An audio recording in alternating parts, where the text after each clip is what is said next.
Hey there, so thanks for coming by. Well, on this video, I'm gonna give you a quick introduction about this whole project, Exploit Pack. Basically, this project started like 8 years ago, yes, more or less. This project as you may read on the website, it is open source, it's full open source, and yeah, as the moment as I'm recording this video, this is the status of the website. As you may notice, when you get here, to get exploit pack, you go to the download section, and then here you can choose ask for the latest version. That actually is gonna take you to GitHub, and there you're gonna download the latest release. Otherwise, you can just go into the menu and go into the source code GitHub, and then again you can choose clone it or download it through as a zip file from here. And yeah, if you wanna get tuned on the commits and the updates that exploit pack is getting, so you can subscribe to this project as well on GitHub. So going back here, let's go here to the main page. So yeah, basically exploit pack is based on Java. It is a full exploit framework that will help you to conduct pen tests, to develop exploits. It will take you actually what it does. Exploit pack is sort of a framework that you can use to go from the beginning of your pen test to the end, and everything in between. So you can use exploit pack to first, for instance, discover your assets, add the assets into your targets list. And then after that, you can either fuzz the targets using the built-in fuzzer that is actually local and remote. And after you done that, or maybe it's not needed and you want to skip that step, and you can, if you want it, and if you have a pack, what you can do is to choose search using the filters for the appropriate exploit against the target that you are pen testing at that time. Yeah. After you have that exploit, you can use the editor to modify the exploit to your needs, and then use either autopound or launch it directly from there. After that, what you can also do is to use the shells that we provide. We have browser shells, we have remote shells, we have implants that you can use, even BBS scripts, WS scripts, PowerShell, Python scripts that you can use to have persistence. After that, of course, what you want to do is to make a report, get all the findings, all the vulnerabilities that you exploited, using those into a nice form, so you can have that as an outcome. Of course, I skip a lot of features that we have on exploit pack that I'm gonna show you in the following videos, but just as an introduction. So first, of course, you have to get the file here, get exploit pack from the download sections, section, and then I have here on my NetBeans the source code. You can choose run it doing a double click on the shard file, and of course you will need Java installed on your machine. And because if it is Java, it runs seamlessly on macOS, so OS X is support, Windows, as I'm running in this machine, and of course you can also use Linux. That is actually my preferred operating system, and you can run it in your home environment, or you can also use it in your workstation, or even inside a builder machine. So everywhere that can run Java, it will support exploit pack. So basically that's it. Double click on the jar file, or even if that doesn't work properly on your platform, then choose open a command shell and do java -jar exploit pack.jar, and then choose click on enter. What else you can do After you run exploit pack, yeah, actually the first thing you have to do is to go into preferences and then configure the interpreted part. Here I'm using Python, but for instance, if you are running it under Linux, then you have to click on browse and look for user bin Python. That's the usual path where Python remains. And of course, the full path of Nmap, there is a network mapper of our preferred network mapper. If you want to run a scan from inside exploit pack, behind the scenes, what it does is to choose RAM npap and then get the XML file, and of course because of that you can modify the nmap options as I'm showing it here. Yeah, after that you can check if you have it configured properly, and after you have done that, then you have to restart the GUI itself. Okay, so as I mentioned, we have a TCP fuzzer and local fuzzer as well. These features, they are only available on the premium version. That's basically the premium pack. So if you go to premium pack, so you need to get a premium pack in order to access those features. That besides accessing these features, there's a few more that you can unlock. It will also give you access to 0 days, of course, updates and technical support. This is for a lifetime, basically. So once you get this pack, there is only one payment, and then you can use it for the rest of your life. Or so yeah, and every week or every month we release a new version. Sometimes more, because we also release minor versions every now and then with new features, or maybe even like bug fixing. So yeah, using these fuzzers, what you can do is to unlock this feature, of course, and then you can run a fuzzer against your target, and then it will get you all this information. But I don't want to focus on this one, because this should be only an introduction video of exploit pack. Okay, so what else I can tell you guys about this project? We also offer penetration test services. So if you have the need of a pen test and you want us to conduct it, yeah, just get in touch with us, and maybe we can arrange something with you. We have a lot of features that you can use. For instance, remote control. Yeah, and then you will add a target here. So basically, this what it does.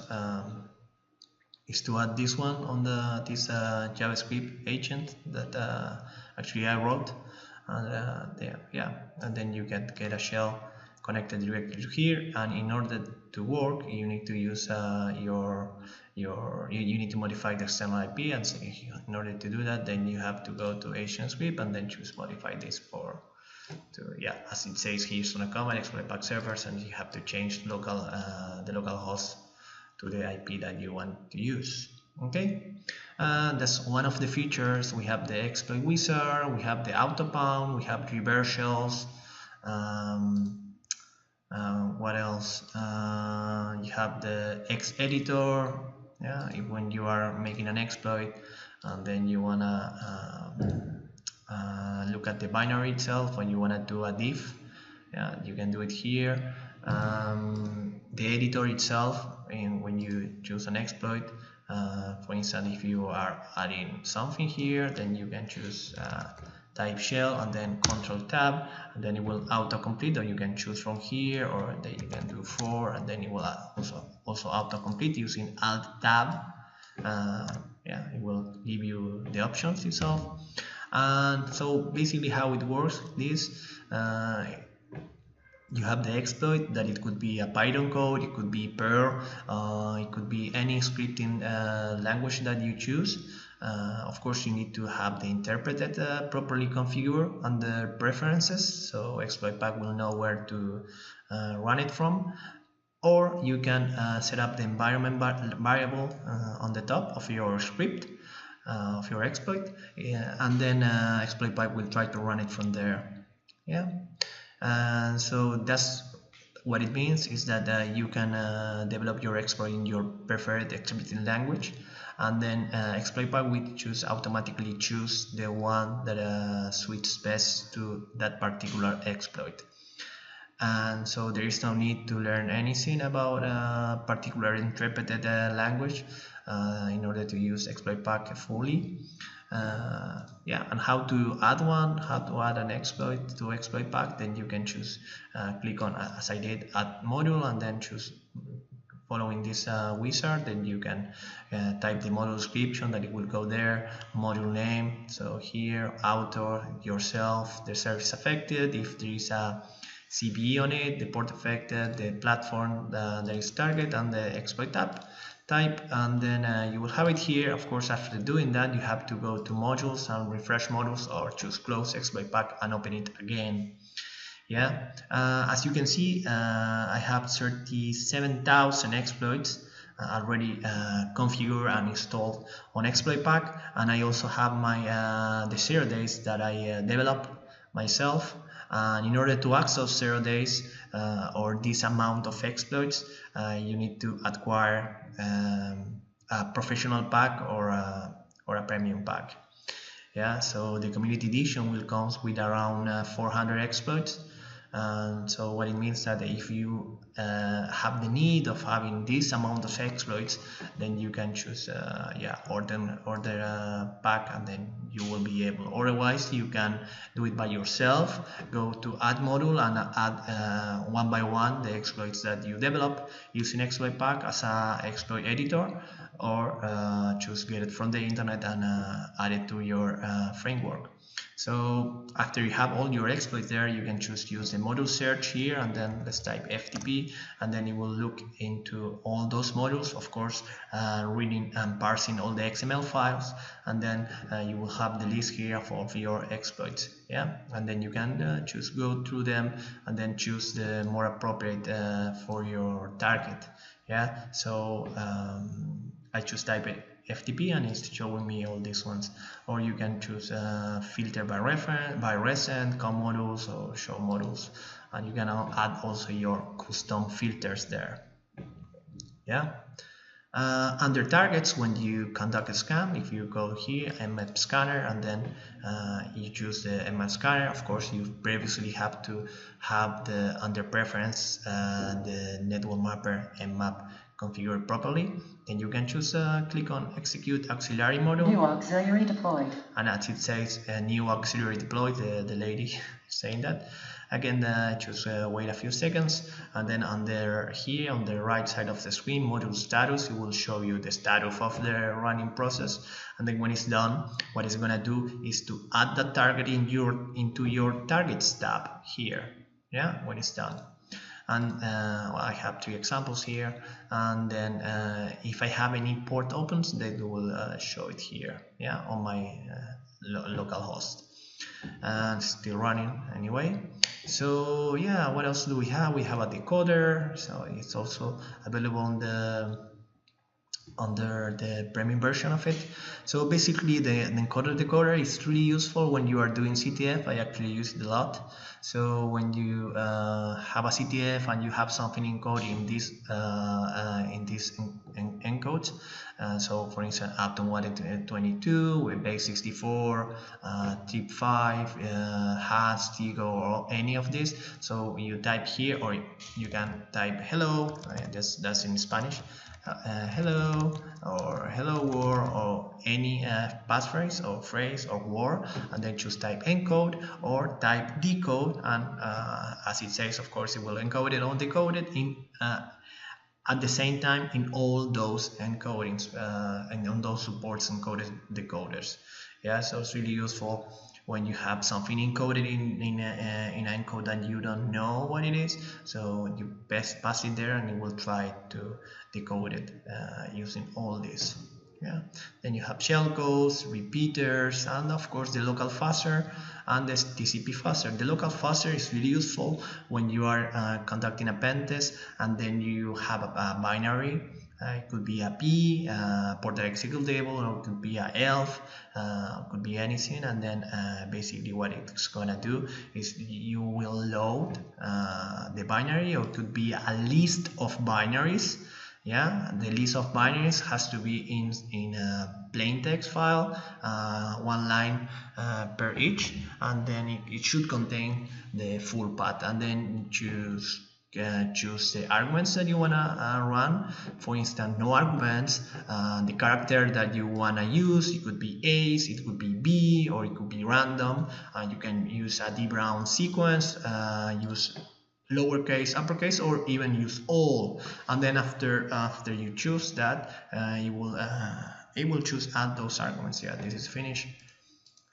Let's see. Oh yeah, those ports are open.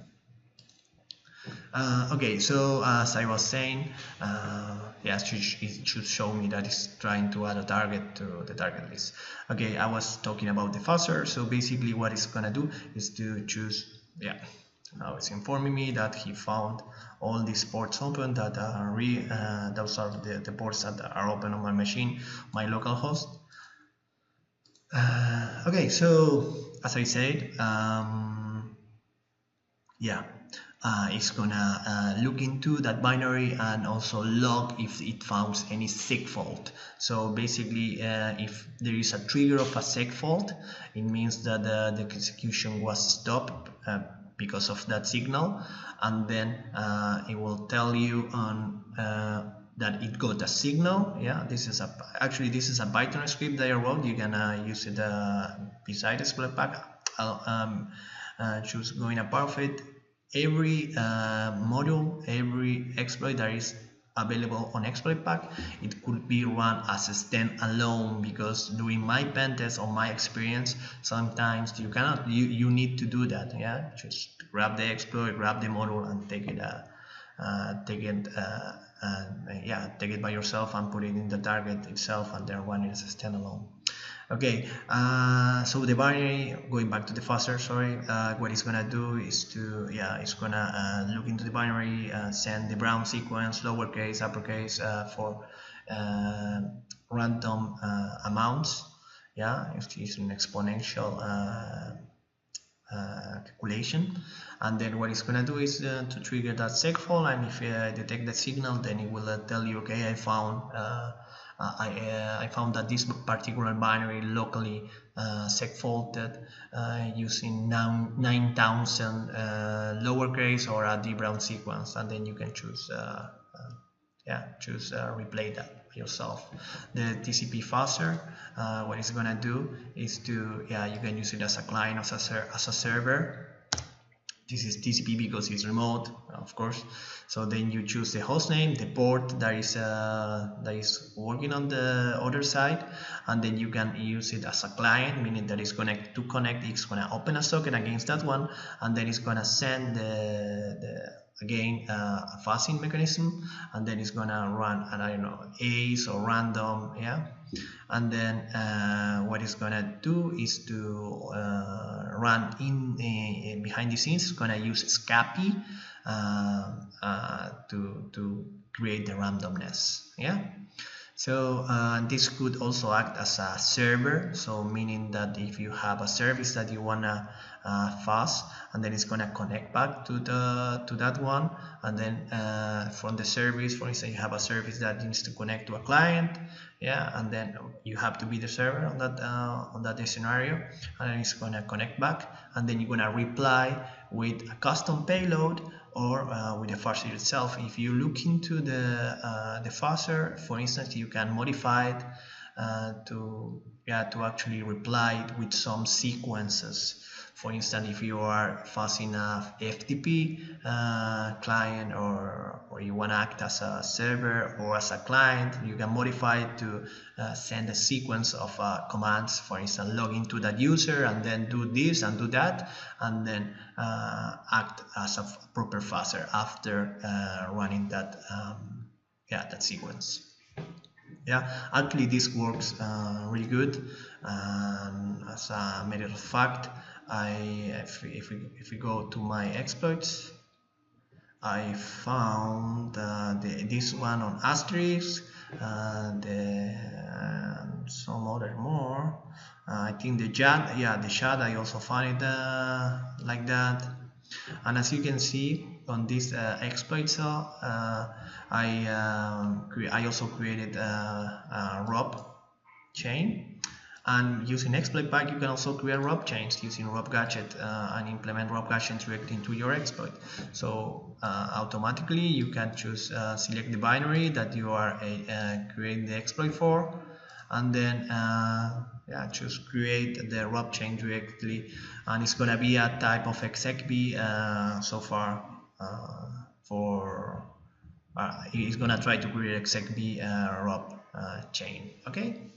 So after you have your shell, it will appear here, yeah, on the under the collection list, and then after getting this shell, what you can do is to escalate privileges with exploit pack, and then maybe launch a kernel. For instance, if we look for Linux, and then choose one of the Linux kernel exploit adapted to your needs, and then you can select from the connection needs one of your shell codes, and then send to the shell instead of exploit and save, you can choose send to the shell by choosing the shell first, yeah, and then you can run the exploit.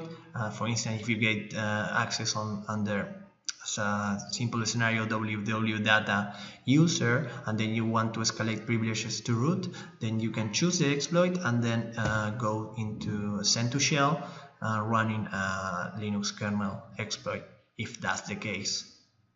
Yeah, and then of course you also have reverse shells for getting persistence into the target, and you can create you can create a reverse shell using for Linux, Mac, or Windows, and then for Windows only you can use byte array mode as well. Well, I also show you the remote control.